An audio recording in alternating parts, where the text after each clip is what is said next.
नमस्कार, बिहार मिथिला न्यूज में आपका स्वागत है। मैं मनोज और लगातार हम आपको दिखला रहे हैं दरभंगा के जितने नर्सिंग होम हैं और खासकर वो जो 10 नर्सिंग होम है जिन पर पिछली बार मरीजों का भरोसा था और जिला प्रशासन का भी, क्या कुछ तैयारी थी इस समय और क्या हुआ उसका जिक्र करेंगे। हम लगातार कई हॉस्पिटल का हमने देखा है, मेट्रो हॉस्पिटल, IDS, स्मृति, हेरिटेज, पारस, और अब हम हैं आपको आरबी मेमोरियल अगर कहें तो दरभंगा में सबसे पहले आरबी मेमोरियल की स्थापना हुई थी नर्सिंग होम के क्षेत्र में।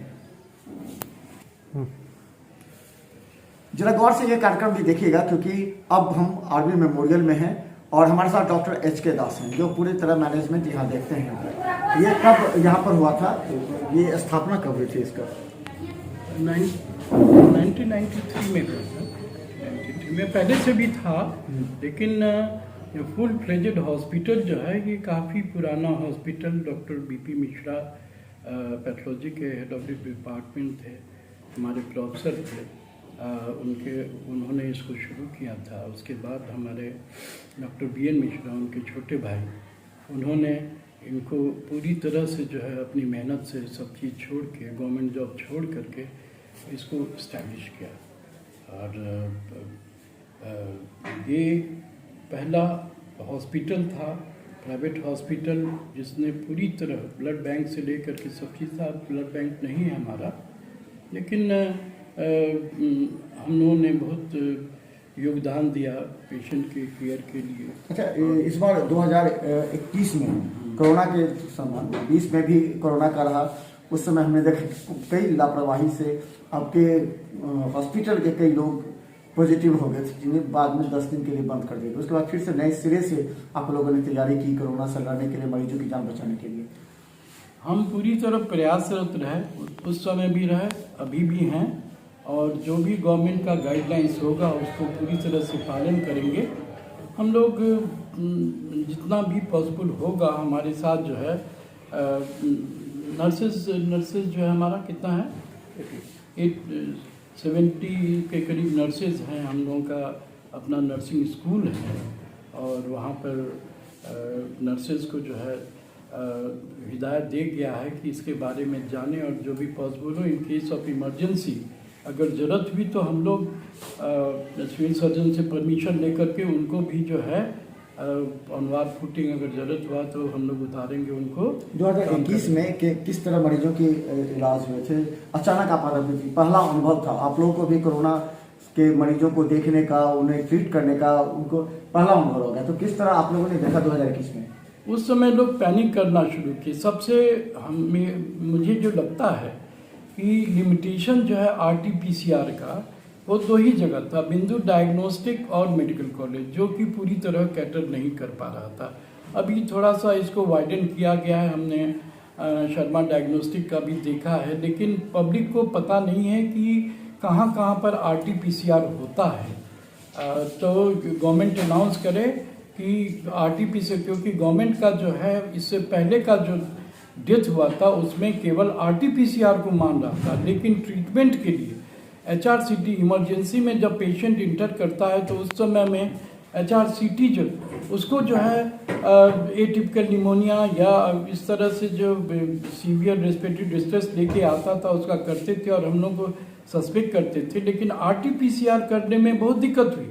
लेकिन जिस पेशेंट का डेथ RT-PCR का उसका जो है नहीं हो सका तो उसको जो है गवर्नमेंट मानने के लिए तैयार नहीं है।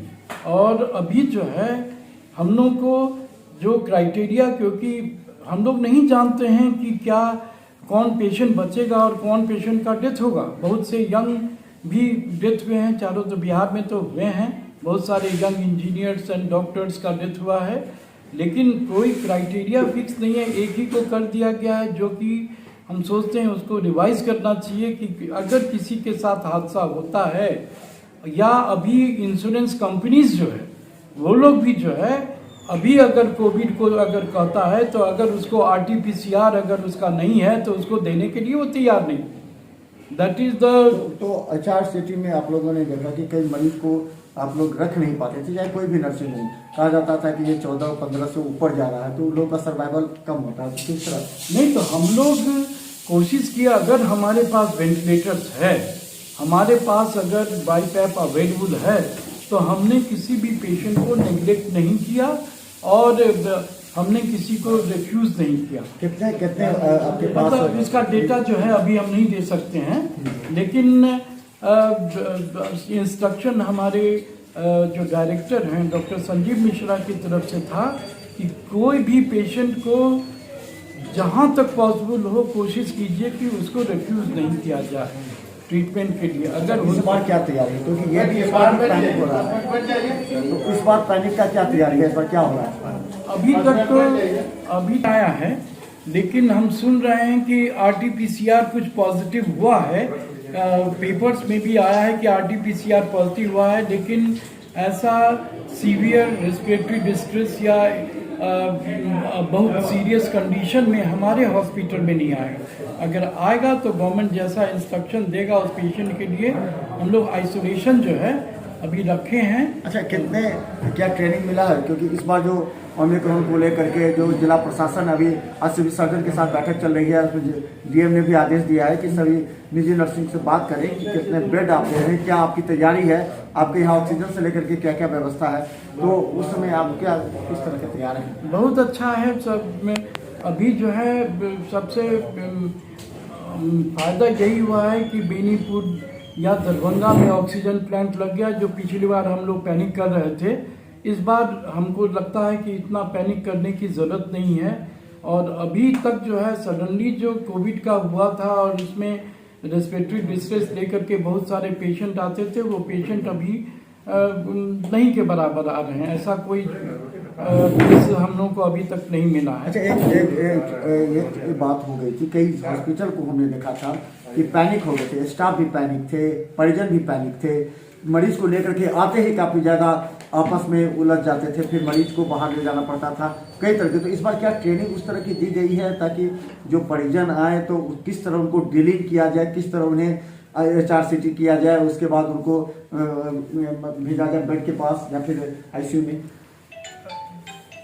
मीडिया का इसमें सबसे अधिक रोल है, पेपर्स में जो है और फेसबुक इस सब में जो है फन के लिए अननेसेसरी जो इन्फॉर्मेशन देते हैं और डराते हैं, जो सटीक को गवर्नमेंट को इस पर जो है ध्यान देना चाहिए। गवर्नमेंट का रेगुलर डायरेक्टिव होना चाहिए कि पेशेंट नहीं पैनिक करे। जैसे इस बार जो है सब जो है स्मेल के लिए बॉदर कर रहे थे, टेस्ट के लिए बॉदर कर रहे थे, और सबसे अधिक ज़रूरी है आप रिपोर्ट कीजिए, गवर्नमेंट को रिपोर्ट कीजिए। एक सेल होना चाहिए जहाँ पर एनी टाइम एनीबॉडी जो है वो क्वेश्चन पूछ सके और उसका जो है सूटेबल आंसर दे सके। अच्छा, पैथोलॉजी की क्या व्यवस्था है? लास्ट में आपको कहते हैं कि 40 बेड लेकर के तैयार है, आदेश आ सकता है आजकल में, तो आप किस तरह तैयार रहेंगे? नहीं, ब्लाइंडली नहीं होना चाहिए इसका। एक्चुअली अभी जो है DMCH अब बहुत सक्षम हो गया है। हमने लास्ट फेज में देखा कि नंबर अब हम लोगों का बेड खाली रह जाता था और DMCH ने बहुत अच्छा इंतजाम किया था, सब तरह से इंतजाम किया था। हमारे DM जो हैं उन्होंने इतना अच्छा इंतजाम किया था कि लास्ट में सब हॉस्पिटल का जो कोविड बेड है वो खाली रह गया। इसलिए उसका असेसमेंट करें। सबसे अधिक जो है स्ट्रेंथन हमको DMCH को करना है। पेशेंट का कॉस्ट कम होगा, गवर्नमेंट का लायबिलिटी कम होगा और सपोर्ट भी the private sector is complementary to the government. Government 40 bed हमको नहीं लगता है, it will be too much. तो धन्यवाद। हम आपको लगातार दिखा रहे हैं दरभंगा के तमाम नर्सिंग होम कितने तैयार हैं यहाँ के मरीजों के लिए, क्योंकि पिछली बार का अफरा तफरी का माहौल इस बार कायम न हो।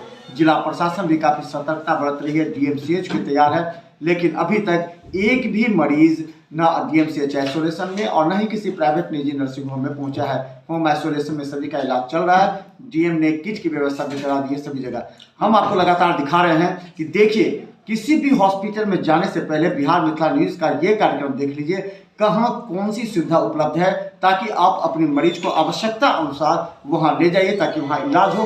कोई पैनिक होने की आवश्यकता नहीं है। वहाँ जा करके इसी सिस्टम पर आपका मरीज ठीक भी हो सकता है। देखते रहिए बिहार मिथिला न्यूज़। धन्यवाद।